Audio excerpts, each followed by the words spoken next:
Hello dear student. आइए हम लोग पिछले वीडियो में छूटे हुए अंश को फिर नए सिरे से सीखते हैं। तो सबसे पहले जो छूटा हुआ था, गुप्त वंश के तीसरे महत्वपूर्ण शासक चंद्रगुप्त द्वितीय, जिन्होंने शकों को पराजित करने के उपलक्ष्य में विक्रमादित्य की उपाधि धारण किया। इनका समय 380 से 415 ईस्वी तक था। इन्होंने विक्रमादित्य के अलावा विक्रमांक की उपाधि भी धारण किया। इन्होंने अपनी पुत्री प्रभावती गुप्त का विवाह किया था वाकाटक वंश के रुद्रसेन द्वितीय से, और यह इनकी पुत्री प्रभावती गुप्ता अपने पति की मृत्यु के बाद पुत्र प्रवर सेन और दामोदर सेन के सलाहकार के तौर पर, संरक्षक के तौर पर पिता से सलाह लेकर के शासन किया था वहाँ पे। इसीलिए कभी कभी बोर्ड परीक्षा में प्रश्न पूछा जाता है कि प्रभावती गुप्त कौन थी। तो प्रभावती गुप्त चंद्रगुप्त द्वितीय विक्रमादित्य की पुत्री थी, जिनका विवाह वाकाटक वंश के राजकुमार रुद्रसेन द्वितीय से हुआ था। इनके दो पुत्र हुए, प्रवर सेन और दामोदर सेन। पति की मृत्यु के बाद इन्होंने अपने पुत्रों के संरक्षिका के रूप में शासन किया और पिता से हमेशा सलाह लेती रहती थी। ये ब्राह्मण धर्म की अनुयायी थी, वैष्णव धर्म के खास तौर पे। और इन्होंने अपने अभिलेखों में अपने पति के वंश का उल्लेख न करके पिता के वंश का उल्लेख किया है। इनका एक अभिलेख मिलता है जिसके अनुसार दंकुर नामक गांव को उन्होंने आचार्य चेनाल स्वामी को दान कर दिया था और गांव वालों को आदेश दिया था कि सभी कुटुंब, ब्राह्मण, किसान, व्यापारी आचार्य चेनाल स्वामी की बातों को माने और उन्हें कर, दान, दक्षिणा इत्यादि चीज़ें दें। चंद्रगुप्त द्वितीय विक्रमादित्य के चांदी के सिक्के चलवाए हैं। इनका एक महरौली मिलाव स्तंभ है जिसमें चंद्र लिखा हुआ। विद्वानों ने इस चंद्र की पहचान चंद्रगुप्त विक्रमादित्य से किया है। इनके समय में एक चीनी यात्री फाहियान भारत आया है, जिन्होंने फो की चीनी भाषा में एक यात्रा विवरण लिखा है फाहियान ने, और उससे भी इनके शासनकाल में समृद्धि का पता चलता है। चंद्रगुप्त विक्रमादित्य के दरबार में नवरत्न रहा करते थे। नवरत्नों में कालिदास, बराहमिहिर, ये बृहद संहिता इन्होंने लिखा था। बर्रुच ये व्याकरणाचार्य थे। धनवंतरी चिकित्सक थे। छापड़क एक ज्योतिषाचार्य थे। अमर सिंह ने संस्कृत व्याकरण अमर कोश की रचना किया। हरिसेन एक कवि थे जिन्होंने प्रयाग प्रशस्ति की रचना किया। संकुल ये शिल्पकार थे। बेतालकट एक तांत्रिक थे। विक्रम बेताल की कहानी आप लोग सुने होंगे। तो जो नवरत्न थे उज्जैन के दरबार में रहते थे विक्रमादित्य के। अब अगले शासक हैं विक्रमादित्य के पुत्र कुमारगुप्त। इनका शासनकाल बहुत शांत और शानदार रहा है। इन्होंने सबसे ज़्यादा अभिलेख लिखाए हैं और अभिलेखों में इन्हें सक्रादित्य, गुप्तकुल, चंद्रभूषण, गुप्तकुल, व्योमशश उपाधियाँ धारण किया। इन्होंने अश्वमेध यज्ञ भी कराया है। इन्हें नालंदा विश्वविद्यालय की स्थापना करने का श्रेय इनके नाम से जाना जाता है। और इनके अंतिम वर्षों में पुष्यमित्र जातियों ने आक्रमण किया। ऐसा विवरण भीतरी अभिलेख जो स्कंदगुप्त का है उसमें पता चलता है। इन्होंने अपने पुत्र को पुष्यमित्रों को पराजित करने के लिए भेजा। उसके पुत्र स्कंदगुप्त ने पराजित करके बाहर भगा दिया। इस प्रभावशाली और शक्तिशाली गुप्त सम्राटों में अंतिम सम्राट जो हुए हैं प्रभावशाली शक्तिशाली में, वो है स्कंदगुप्त। इनका समय 455 से 467 ईस्वी माना जाता है। इन्होंने सक्रादित्य की उपाधि धारण किया। काहोम अभिलेख से पता चलता है। इन्होंने हूणों को, पुष्यमित्रों को पराजित किया। इनका एक अभिलेख जूनागढ़ में मिलता है जिसमें पता चलता है सुदर्शन झील का इन्होंने जीर्णोद्धार कराया। इन्होंने चीन दूत भेजा, लेकिन 467 ईस्वी में, लेकिन जब ये दूत पहुंचा तो उस समय तक इनकी मृत्यु हो चुकी थी। इस वंश के अंतिम शासक हैं।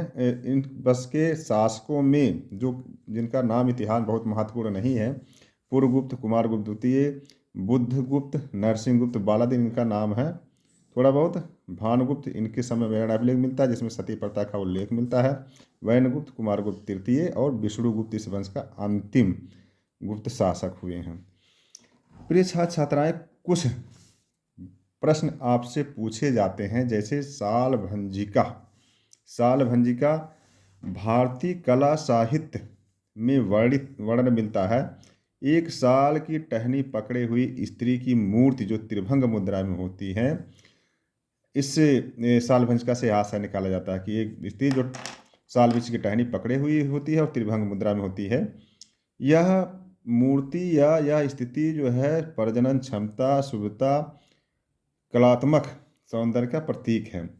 इस सालभंजिका के संदर्भ में विद्वानों ने कहा है कि यह बुद्ध की माँ माया देवी का चित्र है जो साल वृक्ष की शाखा पकड़े हुए अपने पुत्र बुद्ध को जन्म दिया। लोक परंपरा के अनुसार लोक परंपराओं में यह कहा गया कि यह छड़ियों का निवास स्थान साल वृक्ष में होता है, इसीलिए जो है यह चित्र बना हुआ है। तो सालवंश का एक प्रकार का चित्र है भारतीय कला साहित्य में। एक और प्रश्न था, श्रेणी क्या है? श्रेणी मतलब गिल्ड। श्रेणी मतलब गिल्ड। यह व्यापारियों, शिल्पकारों का, पेशोकारों, शक्तिशाली स्वैच्छिक संघ और समूह होता है। क्या होता है? व्यापारियों, शिल्पकारों, पेशोकारों का, पेशेवरों का एक शक्तिशाली समूह होता है जो स्वैच्छिक होता है और यह अपने कार्यों को, नियम को नियंत्रित करते हैं, गुणवत्ता पर ध्यान देते हैं, सदस्यों और के अधिकारों की रक्षा करते हैं। सामाजिक आर्थिक जीवन महत्वपूर्ण भूमिका गिल्ड या श्रेणी की होती है।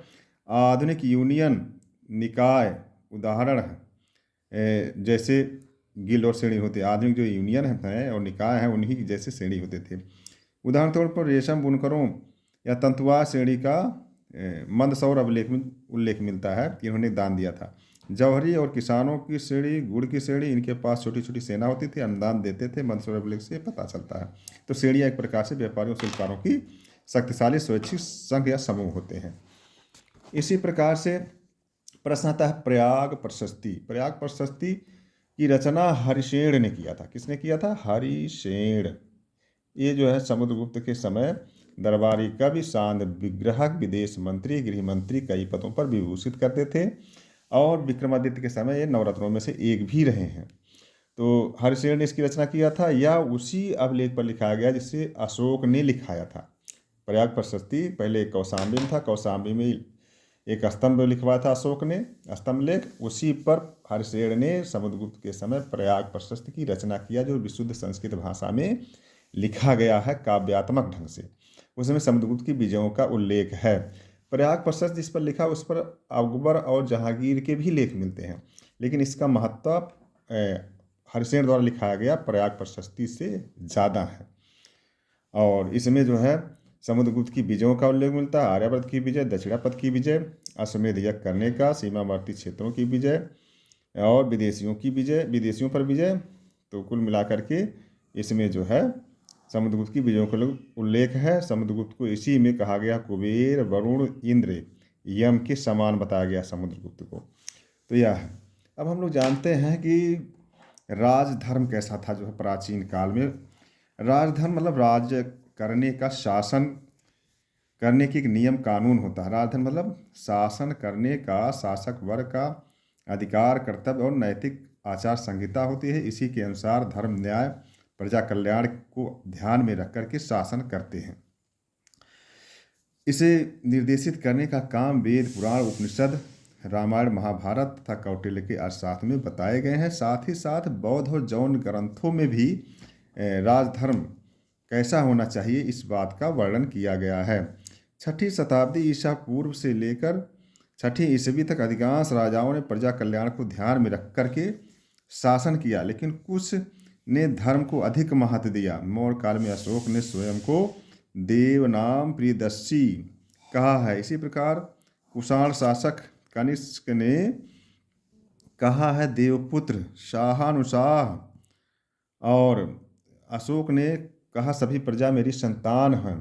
तो इस प्रकार से प्रजा कल्याण और देवताओं को प्रिय अथवा देवताओं का पुत्र, शाहनुशाह कहने से मतलब कि हम देवताओं के द्वारा भेजे गए इंसान हैं, इसीलिए हमारा सम्मान होना चाहिए और सब देवताओं की भांति हमारा भी सम्मान होना चाहिए।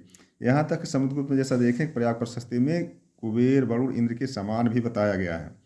ऐसे अन्य देवताओं ने भी जो है इत्यादि एक दैवी उत्पत्ति के सिद्धांत को मानता था कि देवताओं ने ही राजाओं को उत्पन्न किया है। दूसरा प्रजा कल्याण, जैसा अशोक ने कहा है कि सभी प्रजा मेरे पुत्र के समान हैं। तो इस प्रकार से दो प्रकार की राजधर्म दिखाई पड़ते हैं, एक दैवी उत्पत्ति का, दूसरा प्रजा कल्याण को ध्यान में जैसा कि अशोक प्रजा कल्याण को ध्यान में रख करके कहा, और अन्य लोगों ने देवताओं के पुत्र के रूप में शासन करने का नैतिक अधिकार प्राप्त कर लिया प्रजा के द्वारा। प्रजा भी देवताओं की भांति राजाओं का सम्मान करती है। इस प्रकार राजधर्म राजाओं को एक नैतिक आचार संहिता है। आइए हम लोग देखते हैं छूटे हुए बिंदु किसान और नगर को। किसान वह व्यक्ति होता है जो कृषि कार्य करके जीविकोपार्जन करता है, जो कृषि कार्य करके खेती बाड़ी करके अपने जीवन को चलाता है, वो किसान कहा जाता है। 6ठी शताब्दी ईसा पूर्व में से लेकर के 6ठी ईस्वी तक किसानों की कई नाम उल्लेख मिलते हैं। बेल्लालर, या दक्षिण भारत में किसानों को बेल्लालर कहा गया है। आम तौर पर किसानों को, जो बड़े किसान होते थे, परिवार में रहकर खेती बाड़ी करते थे, उन्हें गृहपति कहा गया है। क्या कहा गया है? गृहपति। और इसे बोलचाल में किसान, कृषक, हलवाहा भी कहा गया है। तो इस प्रकार से 6ठी शताब्दी ईसा पूर्व से 6ठी ईस्वी तक किसानों को कई नाम से जानते हैं। इस दौर में, जो 6ठी शताब्दी ईसा पूर्व से 6ठी ईस्वी तक, इस दौर में कृषि के क्षेत्र में बहुत परिवर्तनकारी समय रहा। पहले जो खेती हल बैल से होती थी, हल लकड़ी के होते थे बने, अब उसमें लोहे की जानकारी होने से लोहे के फाल लगने लगे और कुदाल फावड़े का भी आविष्कार हो गया कृषि के क्षेत्र में। इस प्रकार यंत्रों में परिवर्तन के साथ कृषि कार्य में नवीनता आई। अब किसान परंपरागत खेती करते हुए जमीन जो उर्वरा होती थी उसे ऊपर ला करके फसल को अच्छे से अधिक मात्रा में उत्पादन करने लगे। जो परंपरागत उत्पादन होता था कृषि के क्षेत्र में, गेहूं, जौ, चावल, सरसों, मटर, चना, रागी, मड़ुआ, सावा, कोदो आदि उपज करते थे। अमूमन भारत कृषि प्रधान देश प्राचीन के काल से आज तक रहा है। कृषि वर्षा आधारित थी, तो वर्षा यदि अच्छी होती तो फसल अच्छी, वर्षा ना होती थी तो फसल सही नहीं होती थी। तो इसी बात को ध्यान में रखकर राजा, बड़े लोग जो समृद्धशाली थे, किसान अपने व्यक्तिगत बल से कुएं का आविष्कार कर लिया था। यह नया अनुसंधान हुआ कुआं, जिससे जल निकाल कर कृषि कार्य करते थे। कुएं से जल निकालने के लिए बेड़ी, डेकुल, एक नई प्रणाली आ गई, डेकुल, और इससे सिंचाई करते थे नालियों के माध्यम से। नहर भी बनवाया गया। नहर में हाथी गुफा अभिलेख से पता चलता है कि नंदवंशी राजा महापद्मनंद ने कलिंग क्षेत्र में नहर खुदवाया था। कृत्रिम झील बनाया गया, जैसा कि सुदर्शन झील महत्वपूर्ण उदाहरण है, जिसे चंद्रगुप्त ने अपने जूनागढ़ क्षेत्र में, एक काठियावाड़ क्षेत्र में एक सुदर्शन झील बनवाया था। उसे जो है अशोक ने भी जो है जीर्णोद्धार उसका कराया। फिर आगे चल करके रुद्रदामन, शक शासक रुद्रदामन, जिसके जूनागढ़ अभिलेख से भी पता चलता है कि उसने भी इसका जीर्णोद्धार कराया। इसी प्रकार से स्कंदगुप्त ने भी सुदर्शन झील का जीर्णोद्धार कराया। तो कुल मिलाकर के शासकों का भी प्रयास था कि सिंचाई के साधन रहेंगे तो कृषि उत्पादन बढ़ेगा, साम्राज्य में समृद्धि आएगी, तो वो लोग भी प्रयास किए। इसके अलावा शासकों ने तालाब, पोखर खुदवाना भी एक पुण्य काम समझा। बड़े समृद्धशाली सेठ महाजन भी इस कार्य में लगे रहते थे और साझे में मिलकर सभी किसान गांव के कुएं, तालाब, पोखर खुदवाते थे ताकि वर्षा का जल उसमें इकट्ठा हो, सूखे के समय सिंचाई कार्य में प्रयोग किया जा सके। तो सिंचाई के कार्यों और कृषि तकनीकी में परिवर्तन से उपज बढ़ी, किसानों में समृद्धि आई।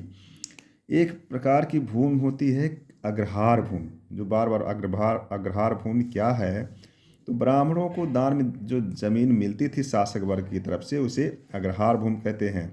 अग्रहार भूमि का स्वामी ब्राह्मण होता था, जिसे दान में मिलती थी, वह उसे बटाई पर देकर कृषि कार्य कराते थे। प्रभावती गुप्ता के एक अभिलेख से पता चलता है कि दंगपुर गांव को उसने चेन्नाल स्वामी नामक ब्राह्मण को दान दिया था और गांव वालों को आदेश दिया था सभी लोग उसकी आज्ञा का पालन करें। इसी प्रकार से दक्षिण भारत के पूर्वी तटवर्ती हिस्से में कृषि चावल की बहुत अच्छे से होती थी। एक कहावत वहाँ मशहूर है कि जितने जगह में एक हाथी बैठ सकता है उतने में इतना चावल हो जाता था कि एक छोटा परिवार बैठकर साल भर उसमें भोजन कर सकता था उत्पादित खाद्यान्न से। शासकों ने कृषि को प्रोत्साहन देने के लिए उपज का 1/6 भाग ही भूमि कर लिया। इसके अलावा अकाल सूखा पड़ने पर माप भी कर दिया या घटा दिया। लुम्बिनी के अभिलेख से पता चलता है कि अशोक अपने राज्य के क्षेत्र में यहाँ पहुँचा और वहाँ पर कर भार घटाकर 1/10 कर दिया, 6 से 1/10 कर दिया, कम कर दिया। इसी प्रकार महास्थान अभिलेख से पता चलता है कि वहाँ सूखा पड़ने पर अशोक ने वहाँ पर कर से माफ़ी दे दिया था। समय समय पर राजा प्रजा को हल बैल बीज को खरीदने के लिए ऋण भी देते थे अथवा अनुदान कर देते थे। कुल मिलाकर 6ठी शताब्दी ईसा पूर्व में किसानों में समृद्धि आ गई थी और समृद्धि से भारत भी समृद्ध हुआ और सोने की चिड़िया कहा जाने लगा। तो इस प्रकार से किसानों की स्थिति 6ठी शताब्दी ईसा पूर्व से 6ठी ईस्वी तक के बीच में थी। आइए हम लोग सीखते हैं नगर। नगर वह क्षेत्र होता है जहाँ पर बसने वाले अधिकांश लोग गैर कृषि कार्य करते हैं। जहाँ पर बसने वाले लोग गैर कृषि कार्य करते हैं। 6ठी शताब्दी ईसा पूर्व का समय बहुत परिवर्तनकारी रहा है। यह समय द्वितीय नगर क्रांति के नाम से भी जाना जाता है। प्रथम नगरीय क्रांति तो हम लोग जानते हैं कि हड़प्पा था, लेकिन द्वितीय हरित नगर क्रांति ये जो है 6ठी शताब्दी ईसा पूर्व थी। इस दौर में यहाँ पर मथुरा, काशी, चंपा, राजगिरी, पाटलिपुत्र, कौशाम्बी, विराटनगर, तक्षशिला, माहिष्मती, उज्जैन, हाटक जैसे नगर विद्यमान थे। बाद के समय में पैठन, पुहार, ताम्रलिप्ति, अमरावती, कावेरीपट्टनम, सुवर्णगिरी, अरिकामेडु जैसे नगर, साखल जैसे नगर विकसित हुए और बढ़े हुए। अरिकामेडु से विदेशी व्यापार करने के साक्ष्य मिलते हैं। ताम्रलिप्ति और पुहार से भी विदेशी, ये सब बंदरगाह नगर थे। ताम्रलिप्ति, अरिकामेडु, पुहार, यहाँ से रोम साम्राज्य के वस्तुएं मिली हुई हैं। नगरों में जो रहते थे अधिकांश शिल्प कार्य से जुड़े हुए थे, जैसे बढ़ईगिरी, लुहारगिरी, कुंभकारगिरी, स्वर्णकारी शिल्पी होते थे जो अपने कर्मों से अच्छी अच्छी वस्तुएं बना करके बेचते थे और धन कमाते थे। इसके अलावा धार्मिक वर्ग भी नगर में रहता था, शासक वर्ग रहता था, व्यापारी वर्ग रहता था। नगरों में विविध प्रकार के बने गहने, इमारती लकड़ी, कृषि उपकरण, हथियार, बर्तन, हाथी के दांत का काम होता था। इसके अलावा सीप, पक्की ईंटों के बर्तन, पक्की ईंट मिट्टी के बर्तन, मूर्तियों, खिलौने आदि भी बनते थे और बिकते थे। नगरों में व्यावसायिक वर्गों और व्यापारियों के संगठन होते थे जिन्हें श्रेणी कहा जाता था। क्या कहा जाता था? श्रेणी। जिन्हें श्रेणी कहा जाता है, गिल्ड। अभी थोड़ी देर पहले हम लोगों ने पढ़ा श्रेणी के बारे में। तो श्रेणियाँ होती थी जिनके पास नियम कानून होते थे, अपनी सुरक्षा हेतु छोटी सेना होती थी। कुछ श्रेणियाँ शक्तिशाली होती थी, वे अपने सिक्के भी चलाती थी, अपना ध्वज भी रखती थी, समय समय पर दान भी करती थी। मंदसौर अभिलेख से पता चलता है तंतुवाय या रेशम बुनकरों की श्रेणी ने दान किया था। सिक्के भी इनके प्रचलन में थे, ऐसा साक्ष्य मिलता है श्रेणियों के। और सिक्कों के प्रचलन में से व्यापार वाणिज्य की क्रियाएं भी हुई। सिक्कों के प्रचलन से भारत में सबसे पहले प्रचलित जो सिक्के हुए वो आहत सिक्के कहे गए या पंचमार्क सिक्के। उससे पहले निष्क चलता था। निष्क के बाद आहत या पंचमार्क सिक्के हुए। उसके बाद यूनानी शासकों ने, हिंद एवं शासकों ने व्यवस्थित सिक्कों का प्रचलन कराया और कुषाण शासकों ने सबसे ज़्यादा शुद्ध सोने के सिक्के चलाए और सबसे ज़्यादा सिक्के चलाने का काम गुप्त शासकों ने किया। सोने, चांदी, तांबे, शीशे, पोटीन के सिक्के सातवाहन शासकों के समय चले। तो ऐसे सिक्के चलने से व्यापार वाणिज्य क्रियाओं में लेन देन में आसानी हुई और व्यापार वाणिज्य की क्रियाएँ चली। व्यापार कैसे होते थे? आंतरिक व्यापार और बाह्य व्यापार। बाह्य मतलब दूसरे देशों से, आंतरिक मतलब आपस के राज्यों में। व्यापार कैसे होते थे? जल मार्ग और स्थल मार्ग से।